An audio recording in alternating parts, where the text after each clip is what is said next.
আলোচনা করতে যাওয়া হয় তুমি সেইখানে হাজারো বাধা দাও।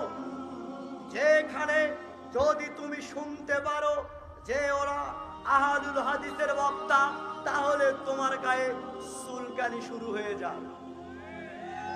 যদি তুমি শোনো অমুক শায়েখ আসছে, তাহলে তোমাকে আর ভালো লাগে না। ইস, গ্রামে ঢুকে কি যেন কি বলে যায়, আমাদের ভণ্ডামিগুলো মনে হয় ধরে দিয়ে যায়। যদি তারা আসেন তাহলে তো আমাদের ভণ্ডামিগুলো সব ধরে দিয়ে যাবে। বেটা, তুমি মনে রেখো, এই আহলুল হাদিসের হক কথাগুলো, আহলুল হাদিসের সত্য কথাগুলো, আহলুল হাদিসের সত্য প্রচারগুলো, এইগুলো শুধু এখনকার আহলুল হাদিসের দলের আলেম যারা আছে তারাই শুধু বলেন না, পূর্বে যারা ছিল তারা সবাই বলে গিয়েছে।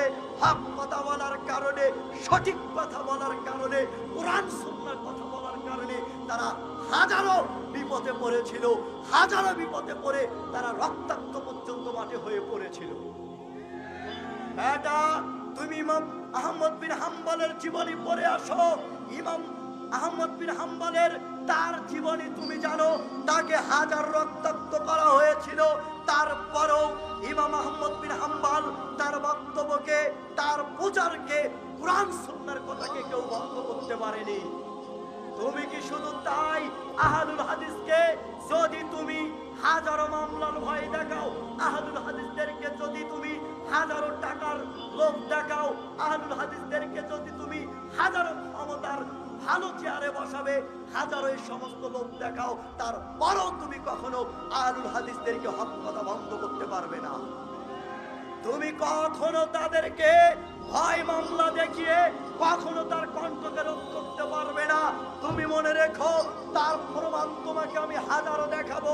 শায়েখ আব্দুর রাজ্জাক বিন ইউসুফকে সিলেটের মাটিতে 500 কোটি টাকার মামলা দিয়েছিল, তারপরেও শায়েখ আব্দুর রাজ্জাক বিন ইউসুফ হাফেজাহুল্লাহর কণ্ঠকে রোধ করতে পারেনি। এটা আহলুল হাদিস মানে যারা কোরআন সুন্নাহ স্পষ্ট হওয়ার পরে আর কোন মুহাদ্দিসকে গ্রহণ করে না, আর কোন বড় মুফতিকে গ্রহণ করে না, আর কোন মাদানিকে গ্রহণ করে না, যারা সহিহ হাদিসকে নির্দ্বিধায় মেনে নেয়, তারাই হলো আহলুল হাদিস। আহলুল হাদিস মানে বেটা যারা কোরআন সুন্নাহ স্পষ্ট হওয়ার পরে কোন ইজমার আনুগত্য করে না, যারা কোরআন সুন্নাহ স্পষ্ট হওয়ার পরে কিয়াসের আনুগত্য করে না, যারা কোরআন সুন্নাহ স্পষ্ট হওয়ার পরে ফিকহ ইসলামের আনুগত্য করে না, তারাই হলো আহলুল হাদিস।